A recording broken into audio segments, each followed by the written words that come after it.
പച്ച കള്ളമാണ് അദ്ദേഹം ആ പോസ്റ്റിൽ എഴുതിയിട്ടുള്ള കാര്യങ്ങളെല്ലാം. 77-ലെ തെരഞ്ഞെടുപ്പിനെ കുറിച്ചാണ് പറയുന്നത്. 77-ലെ രാഷ്ട്രീയ സാഹചര്യം എന്താണ്, അന്നത്തെ സഖ്യം എങ്ങനെയായിരുന്നു, ധാരണ എങ്ങനെയായിരുന്നു, ചരിത്രബോധത്തിന്റെ കണികയുള്ള ഏതൊരാൾക്കും അറിയാം. 75-ൽ അടിയന്തരാവസ്ഥ പ്രഖ്യാപിക്കുന്നു.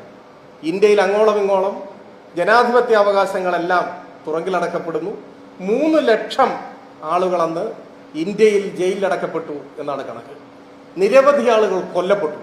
ഒരുപാട് വിശദാംശങ്ങളുണ്ട്. ഇന്നത്തെ ഒരു വാർത്താ സമ്മേളനത്തിൽ ഇപ്പോൾ നമുക്ക് അതിന്റെ എല്ലാ വിശദാംശങ്ങളിലേക്കും പോകണ്ട. അത്തരമൊരു ഘട്ടത്തിൽ ഈ രാജ്യമെമ്പാടുമുള്ള മനുഷ്യാവകാശ പ്രവർത്തകരും രാഷ്ട്രീയ പ്രവർത്തകരും എല്ലാം തുറങ്കിലടക്കപ്പെട്ട ബുൾഡോസർ രാജിന്റെ ഒരു കാലത്ത്, ഇന്ത്യയിലെ ജയിലുകൾ മനുഷ്യരെ കൊണ്ട് നിറഞ്ഞു കവിഞ്ഞ ഒരു കാലത്ത്, അവസാനം അടിയന്തരാവസ്ഥ പിൻവലിച്ച ഘട്ടമായപ്പോൾ ജയപ്രകാശ് നാരായണന്റെയും മറ്റും ആഹ്വാനപ്രകാരം പ്രതിപക്ഷമെല്ലാം ഒരുമിക്കണം എന്ന ആഹ്വാനം ഉണ്ടായി. ആ ആഹ്വാനത്തിന്റെ ചുവട് പിടിച്ച് അന്ന് ഇന്ത്യയിലെ പ്രധാന പ്രതിപക്ഷ പാർട്ടികൾ എല്ലാം പിരിച്ചുവിട്ട് ജനതാ പാർട്ടി രൂപീകരിച്ചു.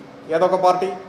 ഭാരതീയ ലോക്ദൾ, സ്വതന്ത്ര പാർട്ടി, സോഷ്യലിസ്റ്റ് പാർട്ടി, സംഘടനാ കോൺഗ്രസ്, ഇതൊക്കെ അന്ന് പിരിച്ചുവിട്ടു. എന്നിട്ട് രൂപീകരിച്ചതാണ് ജനതാ പാർട്ടി. ആ ജനതാ പാർട്ടിയിൽ ജനസംഘവും പിരിച്ചുവിട്ട് അതിൽ ചേർന്നു.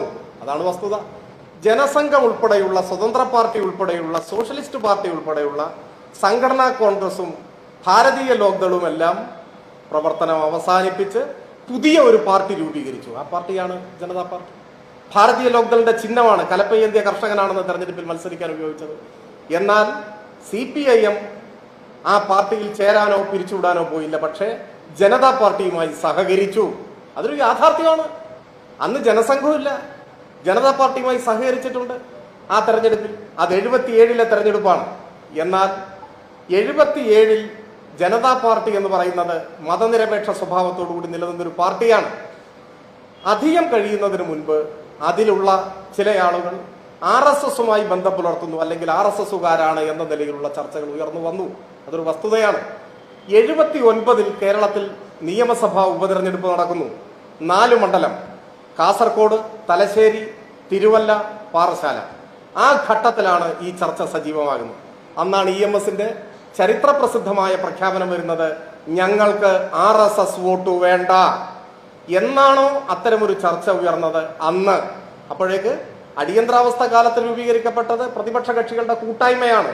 അതിൽ RSSും ഇല്ല, അതിൽ BJP പിൽക്കാലത്താണല്ലോ വരും. BJPയും ഇല്ല, ജനസംഘവും ഇല്ല, ജനതാ പാർട്ടി മാത്രമാണ്. ജനതാ പാർട്ടിയോട് ഞങ്ങൾ സഹകരിച്ചിട്ടുണ്ട്.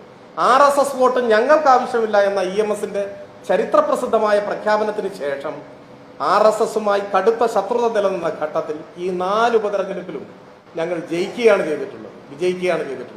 പിന്നെ 77-ൽ പിണറായി എന്നൊക്കെ പറഞ്ഞു. പിണറായി ആദ്യമായിട്ട് 77-ലാണോ MLA ആവുന്നത്? ആരോടാണ് ഇതൊക്കെ പറയുന്നത്? പിണറായി ആദ്യമായി നിയമസഭയിലേക്ക് അംഗമാകുന്ന 77-ലാണോ? 7 കൊല്ലം മുമ്പ് 70-ലാണ്. ആരോടൊക്കെ മത്സരിച്ച്? ഈ കോൺഗ്രസിനോടും ജനസംഘത്തോടും മത്സരിച്ച് അവരെ തോൽപ്പിച്ചിട്ടാണ് നിയമസഭയിലേക്ക് വരുന്നത്.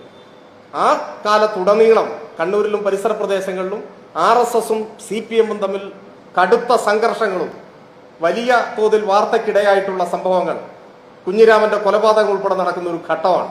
അതാണ് എന്നും മറക്കരുത്.